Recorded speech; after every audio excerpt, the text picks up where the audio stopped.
For the EFDD, Monsieur Gerard Batten. Vous avez la parole.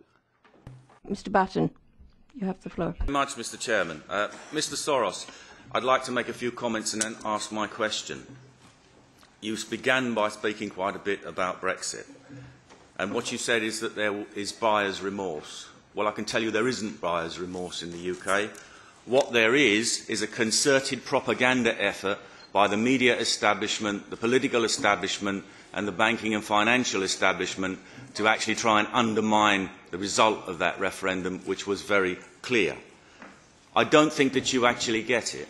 You said that the pro-Brexit vote was fuelled by anti-immigration sentiment.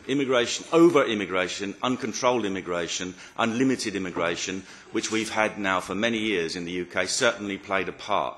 But what this was really about was a pro-democracy vote. People in England and Wales, anyway, voted to get back democratic control of their country. Please try to understand that that's what it was really about. You then said that there were two looming crises, a crisis in the financial markets and a crisis, a military crisis, a military threat crisis. Regarding the financial crisis, yes, we can expect one to be deliberately engineered by the crooks in Goldman Sachs and various other financial institutions, because I predicted that long before the vote ever took place. There is a real crisis looming, however, which has got nothing to do with Brexit.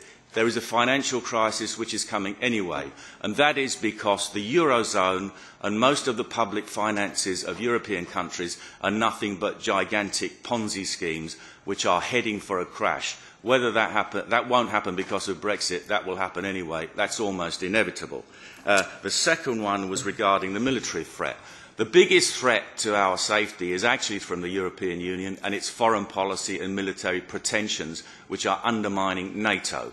Contrary to the myth that was put around during the Brexit campaign, the EU has had nothing to do with preserving peace in Europe. That was due to democratisation of countries after the Second World War and the NATO fending off the threat from the old Soviet bloc. Now I come to my question.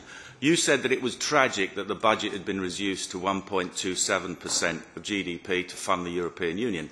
Now, I very rarely agree with EU commissioners, but some time ago, Mr. Barroso, when he was President of the Commission, said there should be a Euro tax. And I agreed with him, because I said when the people can see how much this scheme is costing them, that's when they'll want to get out. So I agree with you. Let there be a Euro tax, and then when people can see how much this whole project is costing them, then they will be even more determined, not just in Britain, but in all the other countries of the EU, to stay out. But what I'd like to ask you is how much should that tax be? How much of a financial burden should ordinary people be prepared to actually sacrifice for the European Union? And when should it be levied? Please put a price on it. And by the way, however big this crisis is, I'd be surprised if you didn't make some money out of it like you usually do. What else can I mention in this short time? You do need new forms of taxes eventually, but right now, when you've got unused resources, you need to use the untapped resources of the European Union and put people to work and